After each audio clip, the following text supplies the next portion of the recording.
Hello everyone, कैसे हैं आप सभी लोग। उम्मीद करती हूँ बढ़िया होंगे। सो आज है 23 ऑफ में और स्टार्ट करते हैं आज के इम्पॉर्टेंट न्यूज़ का एनालिसिस, जो कि हमने अलग अलग सोर्सेज से लिया है, जैसे कि the Hindu, Indian Express, Mint और बाकी और भी सारे। सो पहली जो न्यूज़ आती है वो है हमारी MP लैड से रिलेटेड। कुछ लोगों ने स्कीम ये सुनी होगी, कुछ लोगों ने नहीं सुनी, तो आज सुन लो। इसमें बेसिकली जो मेंबर ऑफ पार्लियामेंट होते हैं, जो सांसद होते हैं, उन्हें कुछ पैसा दिया जाता है जिससे कि वो डेवलपमेंट वर्क कर सकते हैं अपने एरिया में। ठीक है, ये होती है MP लैड स्कीम। तो इससे रिलेटेड ये न्यूज़ है कि भाई पिछले 10 सालों में जो लोकसभा मेंबर सिलेक्ट हुए दिल्ली के 7 कॉन्स्टिट्यूएंसीज से, उन्होंने अपने 100 करोड़ यूटिलाइज ही नहीं किए from their entitled 311.5 crore funds, जो कि उन्हें इस स्कीम के अंतर्गत दिए गए थे। और इस स्कीम का फुल फॉर्म क्या है, तो वो है member of parliament local area development scheme. ठीक है, सिंपल है, member of parliament local area development scheme. और क्या है ना, ये बोला जा रहा है कि कुछ तो वो स्पेंड अवेल नहीं कर पाए, अराउंड 81 करोड़, तो और बाकी के 19.75 करोड़ जो है वो स्पेंड नहीं कर पाए, जो कि डिस्पर्स किया था गवर्नमेंट ने। तो हमें मेन मुद्दा तो ये याद रखना है कि एक तो स्पेंड नहीं हुआ, ज़्यादा डिटेल में तो नहीं जाना, और ये याद रखना है कि MP लैड है क्या। सो ये स्कीम सेटअप की गई थी सेंटर के द्वारा इन 1993। जी हाँ, काफ़ी पहले से चल रही है ये। और कौन सी मिनिस्ट्री के अंदर आती है, तो वो है Ministry of Statistics and Programme Implementation. ठीक है, उसके अंदर आती है, तो ये याद रखना है। और to enable member of Parliaments to recommend developmental works for creation of assets and amenities in sectors such as drinking water, primary education, public health, sanitation, roads।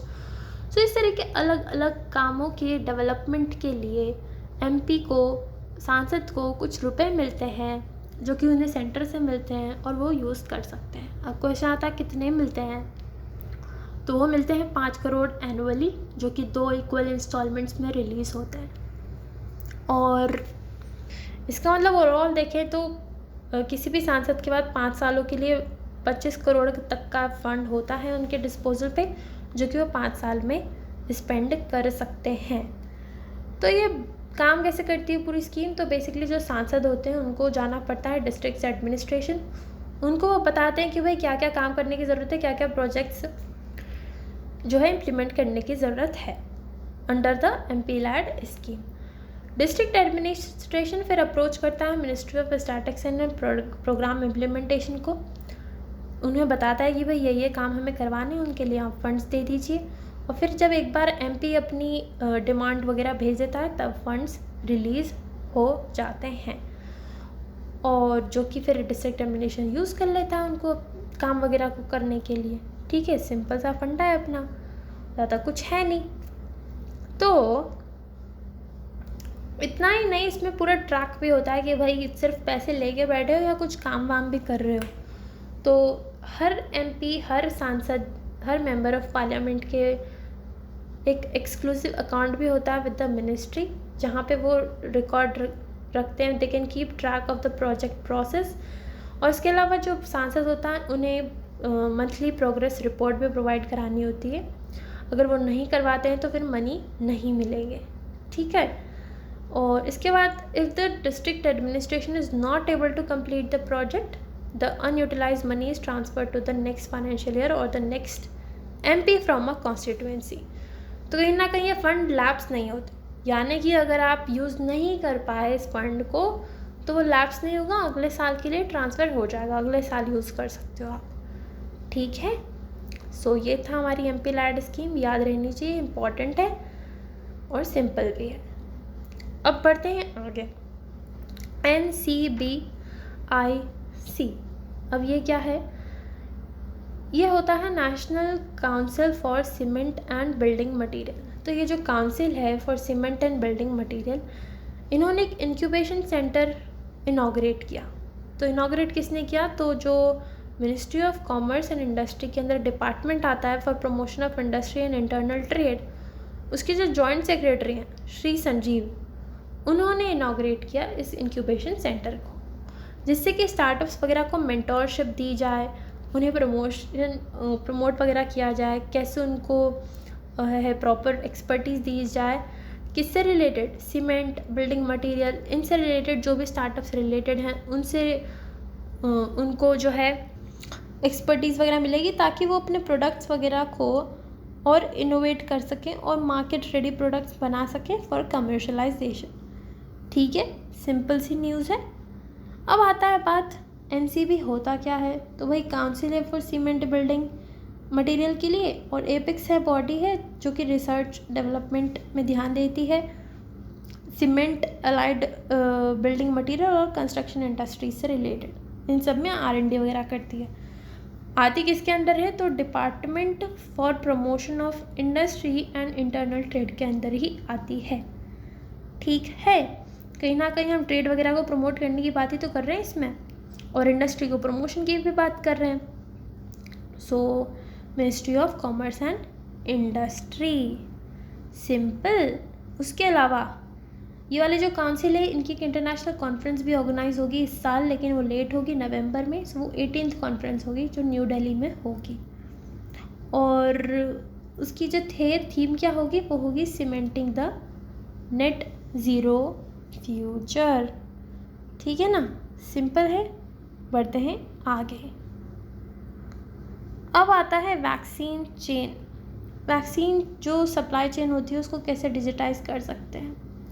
हम सब जानते हैं कि भाई देखो, जो हमारे एनिमल्स वगैरह होते हैं उनकी भी हेल्थ भी बहुत इंपॉर्टेंट होती है, क्योंकि जब हम वन हेल्थ का कॉन्सेप्ट देते हैं उसमें हम बताते हैं हम सबकी कहीं ना कहीं हेल्थ जो है कनेक्टेड है, एक ही हेल्थ है हमारी।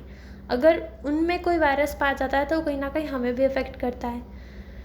तो एनिमल की हेल्थ का ध्यान रखने के लिए बहुत ज़रूरी हो जाता है, उसमें जो भी डिजीज़ होती हैं उनके लिए उनका प्रॉपर वैक्सीनेशन वगैरह हो, वो बहुत ज़रूरी होता है।